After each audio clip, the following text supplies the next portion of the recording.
Pourtant, en 2024, une équipe d'experts a enfin réussi à y pénétrer. Ce qu'ils ont découvert a bouleversé même les enquêteurs les plus aguerris. L'air demeurait toxique. Mais rien ne pouvait préparer ces spécialistes, ni le reste du monde, à ce qu'ils allaient découvrir. Une équipe moderne de chercheurs obtint enfin l'autorisation d'accéder aux vestiges préservés du Führerbunker. Ce qu'ils découvrirent bouleversa même les spécialistes les plus aguerris. Une fois le passage consolidé et ventilé, le premier groupe d'experts pénétra à pied dans le Führerbunker. Même avec des combinaisons de protection et des appareils respiratoires, l'expérience fut étouffante. L'odeur les frappa aussitôt. Ce qu'ils y virent fut bien pire. Certaines pièces semblaient figées dans le temps, exactement comme en avril 1945.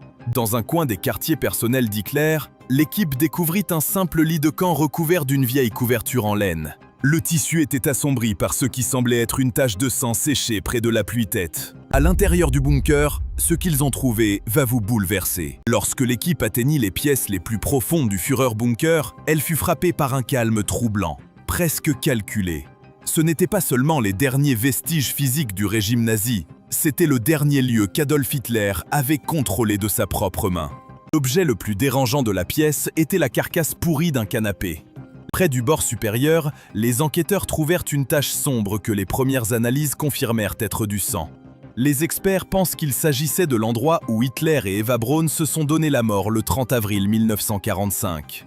La plupart étaient datés du 28 au 30 avril, et beaucoup portaient la mention « confidentiel ». Le dernier message, selon les traducteurs, glaça le sang par sa clarté. Aucun départ. Procédure finale confirmée. Hitler n'avait jamais eu l'intention de fuir. Il avait prévu de mourir sur place. Les experts n'ont jamais pu confirmer à qui il appartenait, mais beaucoup pensent qu'il pourrait avoir été celui de l'un des enfants Goebbels, tués par leurs parents dans le bunker.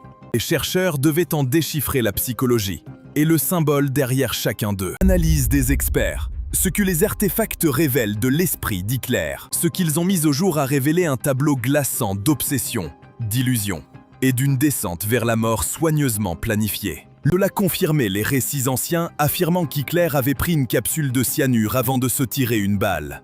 Ces notes manuscrites décrivaient la décision de tuer ses 6 enfants, non comme un acte de peur, mais comme une forme de pitié dévoyée. On y lisait « Ils ne vivront jamais sous la vengeance juive ».